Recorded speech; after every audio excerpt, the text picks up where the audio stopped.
In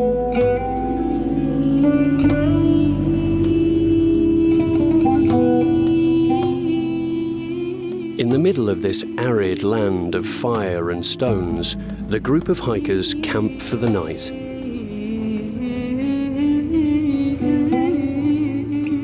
Their leader is Francois Pilon, a French mountain guide who specializes in responsible ecological hiking. It's a whole mindset. We want to increase the chances of meeting people. And, for example, approaching somewhere on foot is the best way to meet people. The other day, for example, when we were walking from Arus, we saw people coming back up from the palm groves with their dried lemons, and it was great. You chat for 5 minutes, they show you their produce, it's brilliant. There's this famous notion of the capacity of an area. If there are 12 of you, you don't make much of an impact. If you put 5,000 people in the same area, that's very different. That's why we travel in small groups. You have more chance of meeting people. You don't make an impact, and you can employ more local people. Those things are important. On va aller se baigner à Wadi Bani Khalid, puis revenir à Mine Tarib. Voilà, alors depuis la pointe, là où il y a le centre des tortues, on va ensuite repartir en direction de Sour.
In Oman, even though the dromedary, the former ship of the desert, has long been replaced by the 4x4, it remains the pride of the Bedouins, who always keep a few.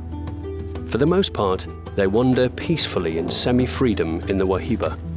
This sea of sand in the heart of the country reminds us that 80% of the Sultanate is desert.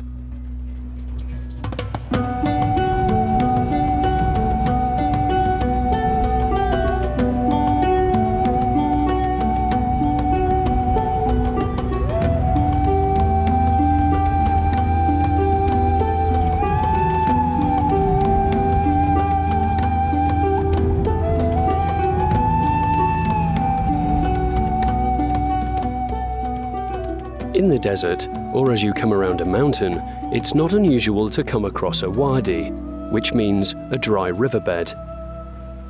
That's misleading, as the natural pools and waterfalls of Wadi Bani Khalid demonstrate.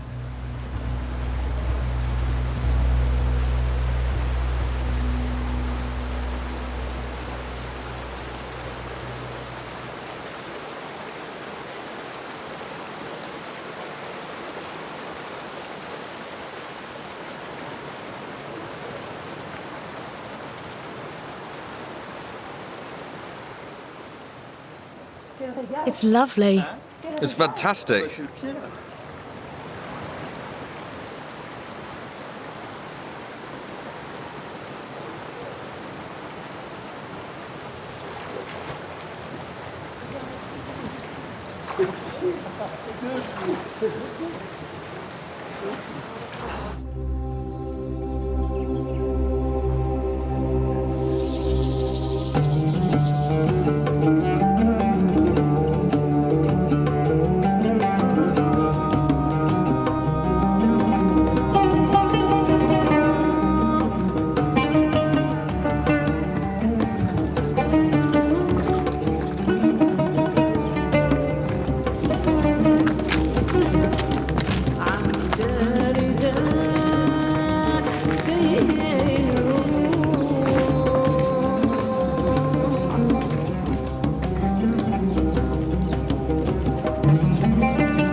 In the Jebel Akhdar, the Green Mountain, Ahmed has thought of an original way to share the customs of his village with the outside world. His village is called Misfat al-Abrien. For centuries, it was a crossroads where the merchants who zigzagged across the region with their loaded donkeys would meet before they crossed over the pass behind the village. These visits were greeted with shouts of joy from the children. And when the merchants arrived in the village square, the people pressed around them, asking for the latest news. The village has gradually lost the excitement, but Ahmed wants to bring it up to date with his tourist project. Hello, how are you?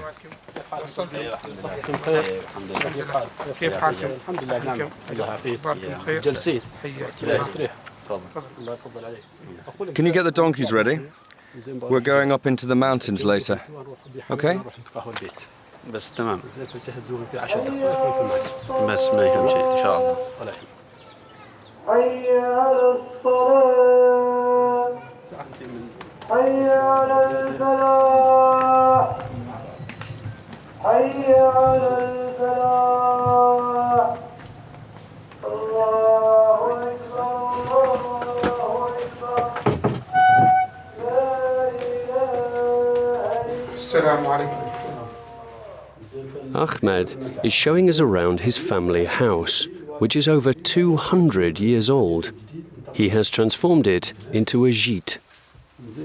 As you know, the house has 3 rooms. This is the west room. The ceiling is as it was, with painted palm tree trunks, and the walls are covered in sarouj, plaster made with local red clay. I thought I would leave it as it was without changing the ceiling or walls or anything to keep it authentic.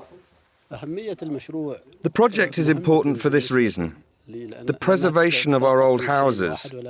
These buildings are hundreds, if not thousands of years old, and if we don't preserve them somehow, they will fall into ruin, and then it will be difficult to rebuild them.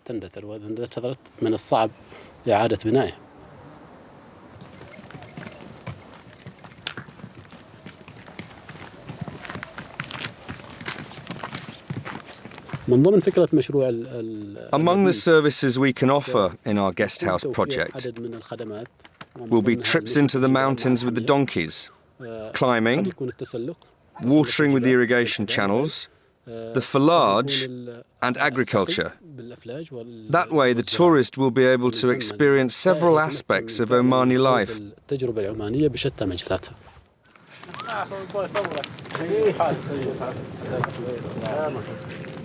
يلعب الحمير منه نبغى يصوروه لا طلع في التلفزيون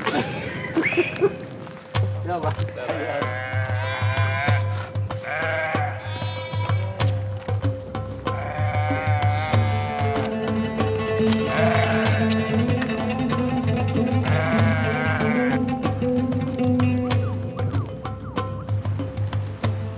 They say that Oman has one foot in the past and one in the future. This duality is most visible when you walk around the capital, Muscat. With ancient dhows anchored in the bay and modern cars driving along the Corniche.